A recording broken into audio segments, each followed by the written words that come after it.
नमस्कार प्यारे बच्चों। तो कैसे हैं आप सभी? होपफुली आप लोग बहुत अच्छे होंगे। तो प्यारे बच्चों, आज हम लोग हिंदी का मॉडल पेपर करने वाले हैं। तो आप लोगों से मेरी एक रिक्वेस्ट है कि आप लोग ज़्यादा से ज़्यादा इस समय मॉडल पेपर लगाइए। बार बार मॉडल पेपर लगाने से आप देखिए आपका स्कोर कितना हो पा रहा है। जो क्वेश्चन नहीं आ रहे उनको आप लिख लिख करके याद करिए। तो बच्चों, आज की क्लास में हम सारा अपना मॉडल पेपर करने वाले हैं, ठीक है बच्चों? तो पहले एमसीक्यूज क्वेश्चन पढ़ते हैं। पहला क्वेश्चन है, हंस पत्रिका के प्रथम संपादक थे तो कौन थे बच्चों? ऑप्शन है प्रेमचंद्र, गुलाब राय, इलाचंद्र जोशी, जयशंकर प्रसाद। तो कौन थे बच्चों? जयशंकर प्रसाद तो थे नहीं, गुलाब राय भी नहीं थे, इलाचंद्र जोशी भी नहीं थे। तो कौन थे बच्चों? प्रेमचंद्र। तो याद रखिए कि बच्चों सही ऑप्शन क्या हो जाएगा? प्रेमचंद्र। अगला क्वेश्चन बेटा कह रहा है, शुक्ल युग के प्रसिद्ध उपन्यासकार हैं। कौन है बेटा? राघव, धर्मवीर भारती, भगवती चरण वर्मा या मुन्नू भंडारी। तो बच्चों कौन है जल्दी से बताइए। तो सही ऑप्शन क्या होगा? भगवती चरण वर्मा। ठीक है प्यारे बच्चों, क्योंकि शुक्ल युग में के जो उपन्यास थे कार थे बेटा, उपन्यासकार, तो वो भगवती चरण वर्मा थे। कौन थे बच्चों? भगवती चरण वर्मा। अगला क्वेश्चन कह रहा है, नीड़ का निर्माण फिर किस विधा की रचना है? तो आप जल्दी से बताइए किस विधा की रचना है? कहानी, आत्मकथा, उपन्यास, उपन्यास है यहाँ पर बेटा, ये उपन्यासकार नहीं, उपन्यास, निबंध। जल्दी बताइए बेटा क्या है, जल्दी से बता दीजिए आप लोग। अरे यार, आप लोगों को आ नहीं पा रहा क्या? तो देखिए क्वेश्चन क्या कह रहा है, नीड़ का निर्माण फिर किस विधा की रचना है? कहानी विधा है, या आत्मकथा है, या उपन्यास है, या निबंध है? तो ये बच्चों आत्मकथा है। क्या है? आत्मकथा। किसका है? हरिवंश राय बच्चन जी का ये बच्चों आत्मकथा है। ठीक है प्यारे बच्चों, अब अगला क्वेश्चन पढ़ते हैं। शेखवा एक इंटरव्यू के लेखक हैं। राजेंद्र यादव, रामविलास शर्मा, प्रभाकर माचवे या देवेंद्र सत्यार्थ। तो बच्चों कौन थे? राजेंद्र यादव जी थे। कौन थे बेटा? राजेंद्र यादव जी। अगला क्वेश्चन बेटा कह रहा है, धुरु स्वामिनी नाटक के रचनाकार हैं।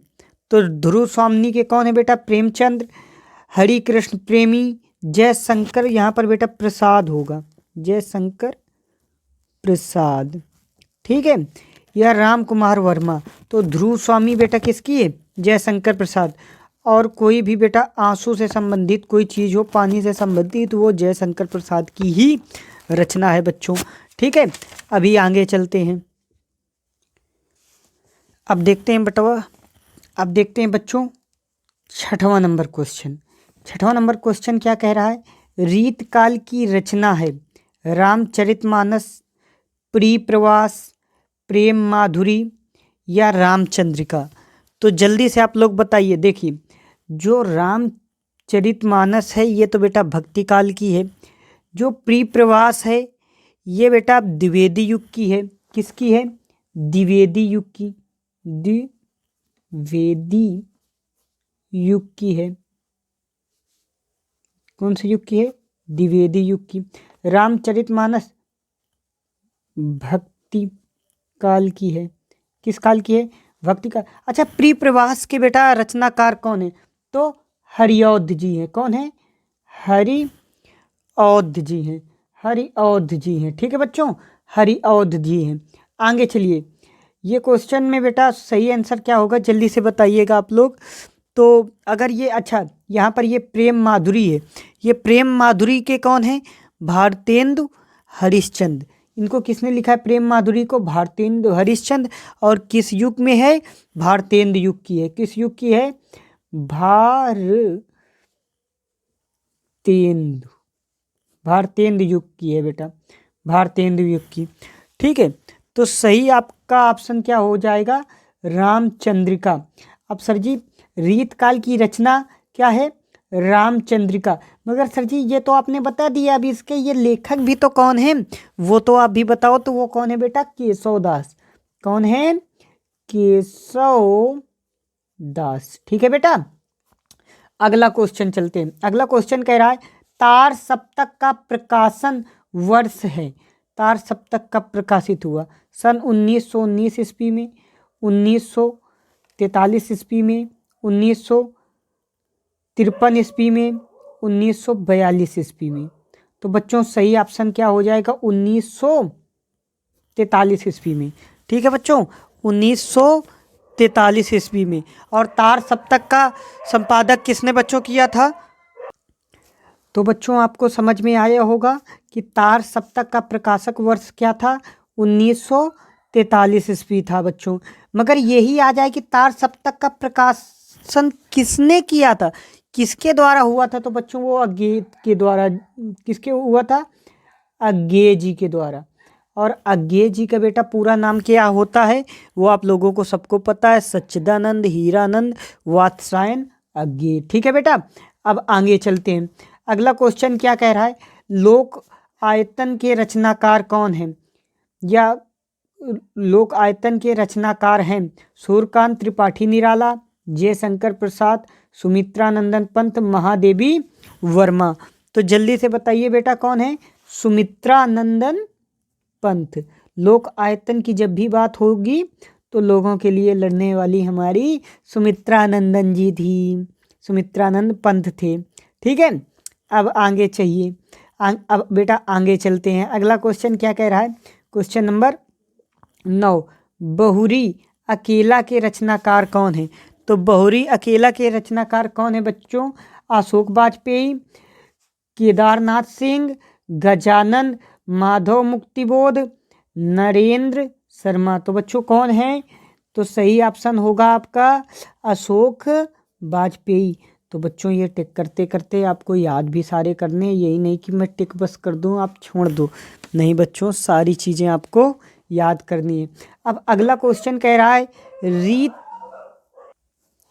बच्चों अब अगला क्वेश्चन आपका कह रहा है रीतकाल किस यहाँ पर की समय अवधि में माना जाता है, या रीतकाल की समय अवधि क्या थी या काल अवधि क्या थी? बात वही है बच्चों, सन 1600 से 1616 ईस्वी तक, सन 1800 से 1818 ईस्वी तक, सन 1643 से 1843 ईस्वी तक, या सन 1616 से 1632 ईस्वी तक। तो बच्चों क्या सही ऑप्शन होगा आपका? सन 1643 से सन 1843 तक बच्चों रीतकाल का होगा। मोस्ट इम्पॉर्टेंट क्वेश्चन है बच्चों, वेरी इंपॉर्टेंट क्वेश्चन है, वेरी मोस्ट इम्पॉर्टेंट बच्चों क्वेश्चन है, आपको लर्न कर लेना है इसको एकदम। ये जब जो सन वाले क्वेश्चन होते हैं काल अवधि वाले वो 100% बच्चों पूछे जाते हैं।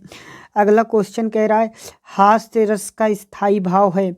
तो बच्चों हास्य रस का स्थायी भाव क्या होता है? हास्य का क्या होता है? हास क्या होता है बच्चों? हास। याद कर लीजिएगा। अच्छा बच्चों अगर इसकी अगर यहाँ पर अगर ईस्वी न लिखकर अगर विक्रम संवत आ गया, अगर विक्रम संवत आ जाए तो इसका बच्चों आंसर होगा, अगर विक्रम संवत हो जाए तो 1700 ईस्वी से 1900 विक्रम संवत। ठीक है बच्चों, तो फिर ये हो जाएगा। ठीक है बच्चों, तो याद रखिएगा। अगला क्वेश्चन क्या कह रहा है? जहाँ पर उपमेय की किसी उपमान से गुणधर्म के आधार पर समानता की जाए वहाँ अलंकार होता है। क्या की जाए? समानता बच्चों, समानता की जाए। ठीक है, तो रूपक अलंकार होता है, उपमा अलंकार होता है, उत्प्रेक्षा अलंकार होता है, अनुप्रास अलंकार होता है। तो बच्चों जहाँ समानता की जाए, तुलना की जाए या समता की जाए, तो बच्चों वहाँ पर यहाँ पर अगर तुम्हें समानता मिल जाए, तुलना मिल जाए या समता मिल जाए तो बच्चों उसका आप सीधा आंख बंद करके क्या कर दोगे? उपमा अलंकार। क्या कर दोगे? उपमा अलंकार। अगला क्वेश्चन बच्चों कह रहा है रोला छंद के प्रत्येक चरण में मात्राएं होती हैं। तो बच्चों रोला में कितनी मात्राएं होती हैं? 22, 24, 36 या 12। तो बताइए बच्चों, आप लोगों ने पढ़ा हुआ है रोला छंद में कितनी मात्राएं होती हैं? 24 बच्चों। कितनी मात्राएं होती हैं? 24। अब देखिए बेटा, अगला क्वेश्चन नंबर कह रहा है 14 नंबर, अनुग्रह शब्द में प्रयुक्त उपसर्ग है। देखिए बच्चों, प्रत्यय आपके चैप्टर से हटा दिया गया है, तो उस उपसर्ग बस बचा हुआ है, तो उस उपसर्ग से एक क्वेश्चन आएगा। तो अन, आ, अनु, ग्रह। तो देखो, उपसर्ग मतलब उप मतलब पहले, जो शब्द के पूर्व जुड़कर शब्द में परिवर्तन ला दे। तो देखो, अनु, अनु होगा इसका उपसर्ग। क्या होगा बच्चों? अनु होगा। ठीक है प्यारे बच्चों। अब अगला क्वेश्चन करते हैं। अगला क्वेश्चन क्या कह रहा है? परीक्षा कब से है, कौन सा वाक्य है? तो बच्चों, वाक्य वाला एक नया चैप्टर ऐड हुआ है, तो वो वाला आपको पढ़ना होगा। इच्छावाचक वाक्य, संकेतवाचक वाक्य, प्रश्नवाचक वाक्य या विधानवाचक। तो इसमें बच्चों प्रश्न पूछा जा रहा है कि अरे भाई, परीक्षा कब से है? तो क्या हो जाएगा बच्चों? प्रश्नवाचक वाक्य। ठीक है बच्चों। अब आगे चलते हैं अगले क्वेश्चन की ओर। प्यारे बच्चों, अब अगला क्वेश्चन देखिए, पंचवटी में कौन सा समास है? कर्मधारय, द्वंद्व, द्विगु या तत्पुरुष। तो बेटा देखो, तत्पुरुष तो है नहीं अपने सिलेबस में, 3 समास हैं। और देखो यहाँ पर पंच, पंच जिसमें संख्या आ जाए तो उसमें द्विगु होगा। क्या होगा? द्विगु होगा प्यारे बच्चों। जिसमें गिनती आ जाए तो समझ लेना वहाँ पर कौन सा समास होगा? द्विगु समास।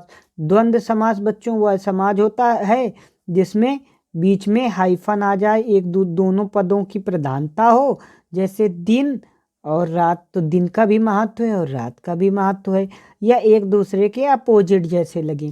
तो ये समझ लेना, जिसमें गिनती आ जाए उसमें ये समझ लेना, और जो भी कुछ न बचे तो आप समझ लेना कि वो वहाँ पर बहुप्रिय समास हो जाएगा। ठीक है बच्चों, तो कोई दिक्कत नहीं है। अब अगला क्वेश्चन बच्चों, क्वेश्चन नंबर 17, सूरज का तत्सम रूप है। तो मतलब सूरज का आपका शुद्ध रूप लिखना है, तो सूर्य होगा, दिनकर होगा, सूरज होगा या प्रकाश होगा। तो बच्चों, हम लोगों बहुत बचपन से पढ़ते आ रहे हैं कि सूरज का तत्सम रूप क्या होता है? सूर्य होता है। क्या होता है बच्चों? सूर्य होता है। ठीक है बेटा। अब आगे अगला क्वेश्चन पढ़ते हैं बच्चों। रोहन ने दिनेश को डंडे से मारा, वाक्य में वाच्य पहचानिए। कौन सा वाच्य है? कृतवाच्य, कर्मवाच्य, भाववाच्य या मिश्रवाच्य। तो बच्चों, हमने बताया था ये मिश्रवाच्य तो आपके उसमें है ही नहीं। 3 वाच्य होते हैं जिसमें कर्ता की प्रधानता होती है, वो कृतवाच्य होता है। तो यहाँ पर बच्चों कृतवाच्य हो जाएगा। अगला क्वेश्चन है प्यारे बच्चों, देखिए, तस्य शब्द की विभक्ति एवं वचन है। द्वितीयक विभक्ति, एक वचन, तृतीयक विभक्ति, बहुवचन, षष्ठी विभक्ति, एक वचन, पंचमी विभक्ति, एक वचन। तो बच्चों षष्ठी है, सा दिख जाए तो षष्ठी विभक्ति, एक वचन, षष्ठी विभक्ति। ठीक है, षष्ठी विभक्ति, एक वचन बच्चों। अब आगे देखिए अगला क्वेश्चन क्या है? क्रिया विशेषण शब्द पहचानिए। क्रिया विशेषण क्या होता है? एडवर्ब। एडवर्ब जो शब्द क्रिया की विशेषता बताते हैं, या नाउन, संज्ञा, सर्वनाम तथा विस्मयादिबोधक को छोड़कर अन्य सभी की विशेषता बताते हैं, तो वो क्या होते हैं? क्रिया विशेषण बच्चों। जैसे रमेश यहाँ पर है, क्या रमेश तो नाउन है, तो ये कट गया, संज्ञा है। ये भी क्या है? संज्ञा है। ये भी क्या है? संज्ञा है। तो सही ऑप्शन क्या हो जाएगा बच्चों? तो हो जाएगा प्रतिदिन। ठीक है प्यारे बच्चों। अब आगे की हम क्वेश्चन पर बात करते हैं। चलिए बच्चों, अब देखते हैं। देखिए, अगर आपको विभक्ति भी, मैंने एक ट्रिक लिखी हुई है, अगर आपको विभक्तियों में दिक्कत आ रही है, दिक्कत प्रॉब्लम हो रही है तो आप एक ट्रिक के माध्यम से विभक्ति और उसका वचन पहचान सकते हैं। अगर मिल जाए सुसुमभिया, सुसुमभिया, तो जो सा सा है इसमें आपको कितने अंक कर देने हैं? 7 7। ठीक है, तो ये हो जाएगा सप्तमी सप्तमी, और माँ में 6 मतलब खष्टी, और भी में 3। तो अगर किसी में सुसुमभिया किसी भी वर्ड के अंत में मिल जाए तो उसमें बच्चों कौन सी विभक्ति, जिसमें सु मिलेगा उसमें सप्तमी विभक्ति, सु मिलेगा षष्टमी विभक्ति, माँ मिल जाए खष्टी विभक्ति, भी मिल जाए तृतीया विभक्ति, और वचन कौन सा होगा बच्चों? बहुवचन होगा।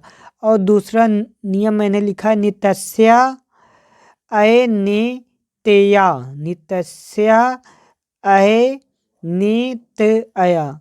ठीक है, तो बच्चों जिसमें नी लास्ट में हो उसको कौन सी विभक्ति होगी? सप्तमी। तस पंचमी। स्या में क्या होगा? खष्टी, तस्या खष्टी विभक्ति, और वचन कौन सा होगा बच्चों? एक वचन होगा। तो आप इस ट्रिक से याद रख सकते हैं। आगे चलिए बच्चों, अब हम लोग आगे बढ़ते हैं। क्या कह रहा है? निम्नलिखित गद्यांश पर आधारित 3 प्रश्नों के उत्तर दीजिए। प्रत्येक प्रश्न बच्चों आपका 3 क्वेश्चन पूछे जाएंगे। प्रत्येक क्वेश्चन बच्चों 2 नंबर का होगा, तो 6 नंबर यहाँ पर होंगे। तो आपको अगर ये आता है, दूसरी बात जो इस संबंध में, ऐसे करके आप इसको पढ़ लीजिए। अगर आपको ये आए तो आप ये कर लीजिए, अगर नहीं आता तो हम लोग दूसरे को देखते हैं। ठीक है बच्चों, चलिए अब देखिए बच्चों, तो 21 का खा नंबर देखते हैं बच्चों। उसी में देखिए, मैं ब्राह्मणी हूँ, मुझे तो अपने धर्म अतिथि देवो भव की उपासना का पालन करना चाहिए, परंतु यह नहीं सब विधर्मी दया के पात्र नहीं हैं, परंतु यह दया तो नहीं कर्तव्य करना है। तब मुगल अपनी तलवार टेककर उठ खड़ा हुआ। ममता ने कहा, क्या आश्चर्य है कि तुम छल करो? ठहरो, छल नहीं, तब नहीं स्त्री, जाता हूँ तैमूर का वंशधर स्त्री से छल करेगा? जाता हूँ, भाग्य का खेल है। तो बच्चों ये अब ये पूरा आपका गद्यांश लिखा हुआ है। अब देखिए गद्यांश से बच्चों आपके 3 क्वेश्चन बनेंगे। तो पहला क्वेश्चन है, उपयुक्त गद्यांश के पाठ और लेखक का नाम लिखिए। तो आपको पाठ और लेखक का नाम लिखना है। और क्या कह रहा है? दूसरा क्वेश्चन कह रहा है, गद्यांश के रेखा अंश की व्याख्या कीजिए। तो ये लिखना है बच्चों। फिर तीसरा क्वेश्चन क्या कह रहा है? छल नहीं, तब नहीं स्त्री, जाता हूँ तैमूर का वंशधर स्त्री से छल करेगा, जाता हूँ। वाक्य किसने कहा और क्यों? तो बच्चों इन सारे प्रश्न के उत्तर हम आपको एक एक करके बताने वाले हैं। अब देखिए बच्चों क्या लिखा है मैंने, वही वाले पाठ और लेखक का नाम। पहला प्रश्न जो है, तो प्रस्तुत गद्यांश हमारी पाठ पुस्तक के ममता नामक शीर्षक से है। यह इसके लेखक जयशंकर प्रसाद जी हैं बच्चों। तो इसके लेखक कौन है? जयशंकर प्रसाद जी। अब चलिए रेखांश की व्याख्या पूछी गई ना बच्चों, अब वो बताते हैं कि रेखांश की व्याख्या कैसे करनी है। तो देखिए क्या लिखा हुआ है बच्चों कि रेखांश की व्याख्या। इस गद्य में लेखक जयशंकर प्रसाद ममता की दुविधा में है कि वह एक ब्राह्मणी है, वह कैसे अपने धर्म अतिथि देवो भव की उपासना का पालन ना करे, लेकिन वह यह भी सोचती है कि सभी मुगल अधर्मी होते हैं, वह दया के पात्र नहीं होते हैं। परंतु ममता सोचती है कि यह मेरा कर्तव्य है, अपनी कुटिया में आश्रय दे दूं। ठीक है बच्चों, तो देखिए ये तैमूर के वंशज जो हुमायूं हैं उसके विषय में है बच्चों। अब आगे देखिए तीसरा क्वेश्चन भी बोला गया था, तो तीसरा क्वेश्चन का हमने उत्तर लिखा। यह वाक्य हुमायूं ने कहा था क्योंकि, ये वाक्य किसने कहा था? हुमायूं ने, क्योंकि उसके अनुसार तैमूर का वंशज किसी स्त्री के साथ छल नहीं कर सकता बच्चों। ठीक है, अब आगे चलेंगे हम लोग। अब चलिए बेटा, अब देखिए 22 नंबर पे निम्नलिखित गद्यांश पर आधारित 3 प्रश्नों के उत्तर दीजिए, और इसमें भी 3 प्रश्न पूछे जाएंगे। प्रत्येक क्वेश्चन बच्चों 2 नंबर का होगा। साहेवार परवार अंत तक लड़ी बीर बालासी, आहुति सी गिर चढ़ी चिता पर, चमक उठी ज्वाला सी, उठ जाता है मान वीर का, उठ जाता है मान वीर का, रण में बलि होने से, मूलवती होती सोने की, मूलवती होती सोने की, भस्म यथा सोने से। तो बच्चों इसका आपका पूछा गया प्रस्तुत पद्यांश का संदर्भ लिखिए। ठीक है, रेखांक्य अंश की व्याख्या कीजिए, या उपयुक्त गद्यांश में किसी वीरता का वर्णन किया गया है, किसकी वीरता का वर्णन किया गया है, ये बच्चों क्वेश्चन पूछा गया है, तो वो आप कर सकते हैं। या तो फिर दूसरा नंबर है बच्चों खा नंबर, किलकत कान, ये वाला आप कर सकते हैं, जो आपको बेहतर लगे। ठीक है बच्चों, तो हम नीचे वाले का आपको बता रहे हैं, अगर आपको ऊपर वाला भी कर सकते हैं, दोनों बहुत ही इजी हैं। देखते हैं बच्चों 22 का खा का पहला उत्तर। संदर्भ, प्रस्तुत पद्यांश में हमारी पाठ्य पुस्तिका हिंदी के पद्य नामक शीर्षक से लिया गया है, जिसके रचयिता सूरदास जी हैं। अब बच्चों देखिए दूसरा क्वेश्चन जो व्याख्या करनी थी रेखांश की, तो क्या कह रहा है? इस पद्य में सूरदास जी ने कहा है कि श्री कृष्ण अपनी बाल लीलाओं का वर्णन करते हैं। जब कृष्ण किलकारी मारते हुए घुटनों के बल चल रहे हैं, तो उनकी परछाई नंद बाबा के आंगन में पड़ रही है, और श्री कृष्ण उस परछाई को देखकर उसे पकड़ते हैं, या अपनी परछाई को देखकर उसे पकड़ते हैं, अत्यंत खुश होते हैं और उसे पकड़ना चाहते हैं। जब वह हंसते हैं तो उनके आगे के 2 दांत बार बार दिखाई देते हैं, जो अत्यंत ही सुशोभित लग रहे हैं। ठीक है बच्चों, तो ये लिखा हुआ है। तीसरा क्वेश्चन बच्चों, तीसरा क्वेश्चन का आंसर है, प्रस्तुत उपयुक्त पद्यांश में कवि ने श्री कृष्ण की बाल क्रीड़ाओं का वर्णन किया है। श्री कृष्ण की बाल लीलाओं को देखकर माता यशोदा और नंद बाबा सारा गोकुल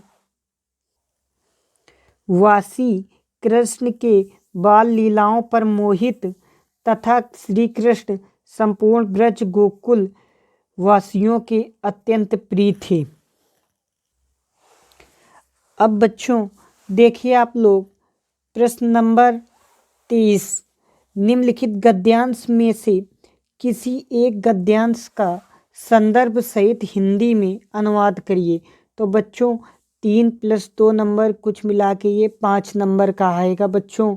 ठीक है, तो देखिए आपका पहला का दिया गया है अथवा खा दिया गया है, तो आपको जो आ जाए तो वो कर लो। वाराणसी सुप्रख्यात नगरी, ये वाला चाहे कर लो, चाहे ऊपर वाला कर लो, मगर ये वाला बच्चों ज़्यादा इजी है, तो हम लोग इसी को करेंगे बच्चों। तो बच्चों सबसे पहले आपको लिखना है संदर्भ, प्रस्तुत पद्यांश हमारी पाठ्य पुस्तक हिंदी के संस्कृत खंड के वाराणसी नामक शीर्षक से लिया गया है। अनुवाद अब करते हैं बच्चों। हिंदी वाराणसी बहुत प्रसिद्ध प्राचीन नगरी है। यह स्वच्छ जल तरंगों वाली गंगा नदी के किनारे स्थित है। इसके घाटों की मुड़ावदार पंक्तियां सफेद चांदनी में बहुत सुशोभित होती हैं। अनगिनत यात्री दूर देशों से नित्य प्रति यहाँ आते हैं और इसके घाटों की शोभा देखकर इसकी बहुत प्रशंसा करते हैं। तो ये बच्चों आपको लिख लेना है। देख लो बच्चों, स्क्रीनशॉट ले लो, इसे कर लो। बच्चों देखिए 24 नंबर क्वेश्चन क्या कह रहा है। निम्नलिखित संस्कृत पद्यांशों में से किसी एक का संदर्भ सहित हिंदी में अनुवाद कीजिए। तो देख लीजिए आपको ये आता है या ये आता है। जो आपको आता हो वो आप कर दो, ठीक है। तो बच्चों मैं आपको खा नंबर बताने वाला हूँ। तो देखिए आप लोग खा नंबर बच्चों अब हम लोग देखते हैं, ठीक है। 24 नंबर का खा नंबर। तो बच्चों देखो मैंने क्या लिखा है। संदर्भ में लिखिए प्रस्तुत यहाँ पर बच्चों लिख देना चाहिए पद्यांश यहाँ पर लिख दो। पाठ्य पुस्तक हमारी पाठ्य पुस्तक संस्कृत की जीवन सूत्राण नामक पाठ से लिया गया है, ठीक है बच्चों। अब इसका हिंदी में अनुवाद करते हैं। तो जो संस्कृत में लिखा था उसका हिंदी में अनुवाद आपको करना है। तो क्या कहता है अनुवाद, देखिए बच्चों अनुवाद करते हैं। तो देखिए अनुवाद क्या लिखा हुआ है बच्चों, तो इसको ध्यान दीजिएगा आप लोग जरा सा। ये देखिए, पृथ्वी से अधिक भारी माता है, ठीक है। आकाश से अधिक बड़े पिता हैं। मन वायु से भी अधिक शीघ्रगामी है, मतलब तेज चलने वाला है। जो मतलब चिंता जो है बेटा, वो चिता कहते हैं ऋण है, वह चिंता है बच्चों। तो ठीक है बच्चों, ये आपको समझ में आ गया होगा।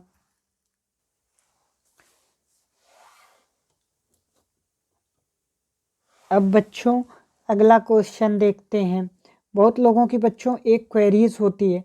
क्वेरीज ये होती है कि बहुत सारे बच्चे जो ये 25 नंबर क्वेश्चन है लिखा हुआ है, अपने पठित खंड काव्य के आधार पर निम्नलिखित प्रश्नों में से किसी एक प्रश्न का उत्तर दीजिए।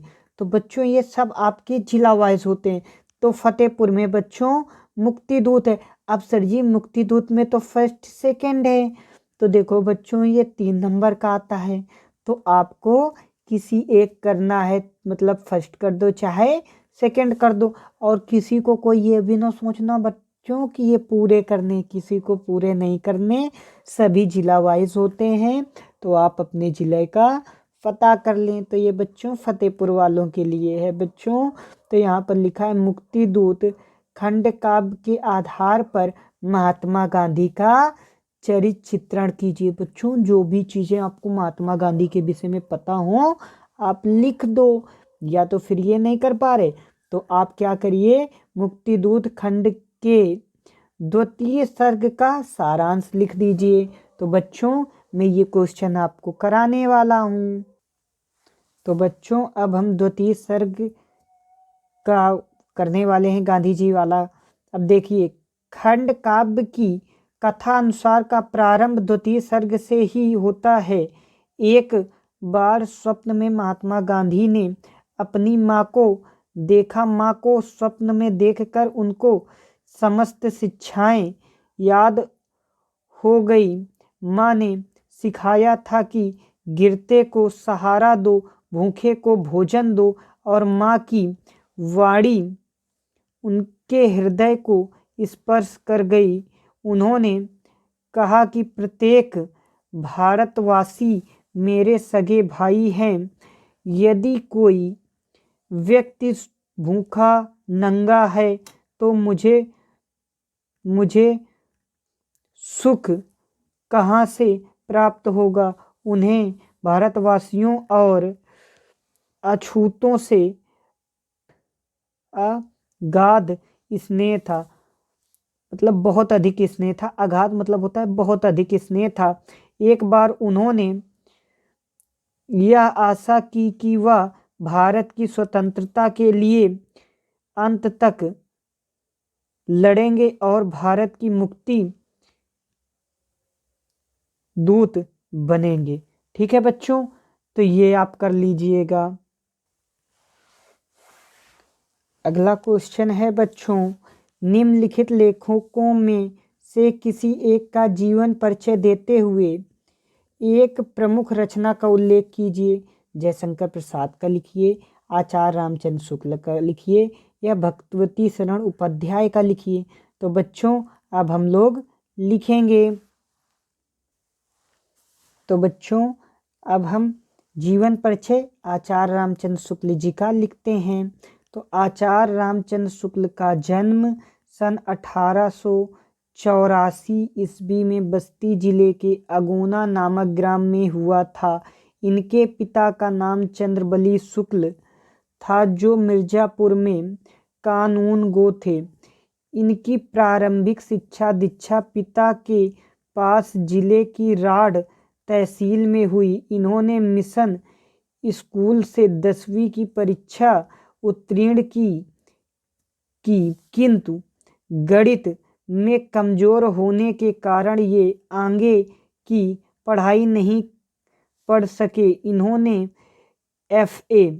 एफए इंटरमीडिएट की शिक्षा इलाहाबाद से ली, किंतु परीक्षा से पूर्व ही विद्यालय छूट गया। इसके पश्चात इन्होंने न्यायालय में नौकरी करना प्रारंभ कर दिया, किंतु यह नौकरी इनके स्वभाव के अनुकूल नहीं थी। अतः ये मिशन स्कूल के चित्रकला के अध्यापक बन गए।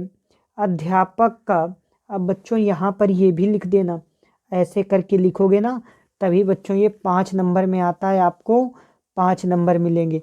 अब अगले पेज पे देख, अब बच्चों देखिए, कार्य करते हुए इन्होंने अनेक निबंध, नाटक, कहानी, कविता आदि की रचना की। इन्होंने 9 वर्ष तक काशी नगरी प्रचारणी पत्रिका का भी संपादन किया। इनकी मृत्यु सन 1941 ईस्वी में हुई थी। इनकी रचनाएं चिंतामणि, विचार, विधि बच्चों। ठीक है, आगे चलते हैं। अब बच्चों 26 नंबर भी हो गया आपका बच्चों। अब 26 का खा करेंगे, ये भी बच्चों 5 अंक के लिए आएगा। यहाँ पर लेखक का आएगा, यहाँ पर कवि का जीवन परिचय आएगा। तो यहाँ पर तुलसीदास है, मैथिली शरण गुप्त है, बिहारी लाल जी है। जैसा कि मैंने लिखाया था मोस्ट इम्पॉर्टेंट में बेटा तुलसीदास, सूरदास जी, तो यही आते हैं यहाँ पर। जैसे जयशंकर प्रसाद, आचार्य रामचंद्र शुक्ल हो गया, ठीक है। और इस ऐसे करके डॉक्टर राजेंद्र प्रसाद, यहाँ पर 3-4 इंपॉर्टेंट है। 5 जीवन परिचय पढ़ लीजिए, उसके बाहर बच्चों बोर्ड एग्जाम में नहीं आएगा। तो अब बच्चों अब हम शुरू करते हैं इसमें से तुलसीदास जी का जीवन परिचय। अब देखिए बच्चों, तुलसीदास जी का जीवन परिचय। बच्चों हम आपका ज़्यादा समय नहीं इसमें तोड़ना चाहेंगे, तो आप लोग इसको बच्चों याद कर लीजिएगा। आगे चलते हैं।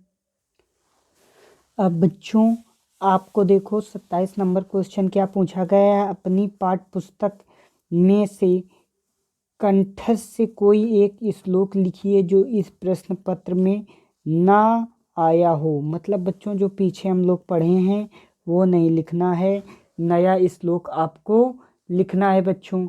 तो मैं वो आपको श्लोक लिखाए दे रहा हूँ बच्चों। तो देखिए, ये मैंने वो श्लोक लिख दिया है, आप इसको याद कर लें और तैयार कर लें बच्चों। ठीक है, तो ये श्लोक के आप स्क्रीनशॉट ले लें बच्चों। समय अपना ना वेस्ट करें, इस वजह से मैं स्पीड में सारी चीज़ें करा रहा हूँ बच्चों। तो बच्चों अब अगला क्वेश्चन आप देखिए, ये 27 नंबर हो गया। 28 नंबर क्या कह रहा है, विद्यालय में खेल कूद की सामग्री की कमी की ओर ध्यान दिलाते हुए प्रधानाचार्य को एक पत्र लिखिए। तो बच्चों ये लिखो आप। चाहे दूसरा क्वेश्चन क्या कह रहा है, गणित शिक्षक के विज्ञापित पद हेतु एक आवेदन पत्र लिखिए, कि मतलब आपके विद्यालय में गणित के शिक्षक नहीं हैं, उनके लिए आप एक अपने प्रधानाचार्य को पत्र लिखकर उन्हें सूचित करो, जिससे वो गणित के शिक्षक आए बच्चों। तो चलिए अब हम लिखते हैं। तो बच्चों सबसे पहले यहाँ पर स्ट्रक्चर बहुत ध्यानपूर्वक लिखना है, नहीं तो फिर नंबर नहीं मिलेंगे बच्चों। ये 4 नंबर में आता है आपके एग्ज़ाम में बच्चों। तो सबसे पहले क्या लिखोगे, सेवा में श्रीमान प्रधानाचार्य। देखो बच्चों यहाँ पर इसको ऐसे इसके आगे से इसको लिखना है थोड़ा सा, यहाँ पर बच्चों ध्यान देना, ये यहाँ से थोड़ा सा आगे से, ठीक है। यहाँ पर अपने पहले श्रीमान प्रधानाचार्य, अब यहाँ पर अपने विद्यालय का नाम, और फिर किस जगह में है, फतेहपुर उत्तर प्रदेश, ठीक है बच्चों। अब किस विषय में आप देना चाहते हैं वो अपना विषय बढ़िया यहाँ पर बच्चों आप ब्लैक पेन से लिखिएंगे, ठीक है। तो विद्यालय के खेल कूद की सामग्री में कमी के कारण, बस ऐसे करके लिख देंगे, ठीक है बच्चों। अब फिर आगे क्या लिखेंगे, महोदय। अब महोदय को बच्चों ये सेवा में से वाली लाइन से मिलाकर लिखेंगे। क्या लिखा मैंने, सविनय निवेदन है कि मैं मदर जानकी विद्यालय की कक्षा 10वीं की छात्रा हूँ। मैं अध्यापक का बच्चों मैं अपना ध्यान विद्यालय में बच्चों यहाँ से देखिए आप, मैं आपका ध्यान विद्यालय में खेल कूद की सामग्री में कमी की ओर आकर्षित करना चाहती हूँ। यदि आप विद्यालय में खेल कूद की सामग्री उपलब्ध करा दें तो आपकी महान दया होगी। ऐसे बच्चों लिख देना। फिर धन्यवाद ऊपर वाली लाइन से मिलाकर, दिनांक जो भी है यहाँ पर आपकी आज्ञाकारी शिष्य या शिष्या। अब यहाँ पर बेटा का खा गा अपना नाम नहीं डालना है, कक्षा और रोल नंबर डाल सकते हो, ठीक है बच्चों। तो इतना करिएगा, आगे चलिए। अब देखिए बच्चों अगला क्वेश्चन 29 नंबर, निम्नलिखित में से किन्हीं 2 प्रश्नों के उत्तर संस्कृत में दीजिए। तो बच्चों 2 करने हैं, यहाँ पर लिखा हुआ है 4 नंबर का, मगर बोर्ड एग्जाम में बच्चों पूरा 2 नंबर का आता है, 1-1 नंबर का। अलक्षेंद्रा का आसीत चंद्रशेखरा स्वनामा किम अख्यात्यत, ठीक है बच्चों। तो कोई 2 आपको करने हैं, ठीक है बच्चों। तो हम कराए दे रहे हैं आपके। तो बच्चों देखिए उत्तर, अलक्षेंद्रा का आसीत, अलक्षेंद्रा यवन राजा आसीत। फिर अगला क्वेश्चन, चंद्रशेखरा स्वनामम किम कथम यतत। तो बच्चों इसका आंसर है चंद्रशेखरा स्वनामम आजादा इति कथम, ठीक है बच्चों। तो कर दीजिए। अब बच्चों आखिरी और लास्ट क्वेश्चन देखते हैं, प्रश्न नंबर 30। निम्नलिखित विषयों में से किसी एक विषय पर निबंध लिखिए, 7 नंबर में आएगा। जीवन में विज्ञान का महत्व, विद्यार्थी और अनुशासन, वनों के लाभ, देश प्रेम, आतंकवाद, कारण एवं निवारण, ठीक है बच्चों। तो अब इसको लिखते हैं। तो बच्चों आप लोग हेडिंग बढ़िया बनाकर लिखेंगे, जो भी है प्रस्तावना आतंकवाद के कारण जो है आतंकवाद वाला बेटा हम लिखा रहे हैं, आप इसको देख करके स्क्रीनशॉट ले लीजिए, इसको तैयार कर लीजिए, क्योंकि बताने में बच्चों ज़्यादा समय आपका वेस्ट ना हो, क्योंकि बोर्ड एग्ज़ाम आपके सर पे हैं, ठीक है बच्चों। तो चलते हैं इसका नेक्स्ट। तो बच्चों देख लीजिए आप लोग, ये सारा हो गया। उपसंहार भी लास्ट में लिख करके पूरा कर देना है बच्चों, और साफ स्वच्छ राइटिंग से लिखिएगा बच्चों। तो अगर आप पूरा तैयार कर लीजिए बच्चों, इसमें से आपको बोर्ड एग्ज़ाम में 100% इसमें से अगर 70 नंबर का आता है ना बच्चों, तो 50+ नंबर डायरेक्ट इसी पेपर से मिल जाएगा भाई। तो अच्छे से मन लगा करके तैयारी कर लो। अगर वीडियो अच्छा लगा हो तो चैनल को सब्सक्राइब करिए, लाइक करिए। जय हिंद, जय भारत।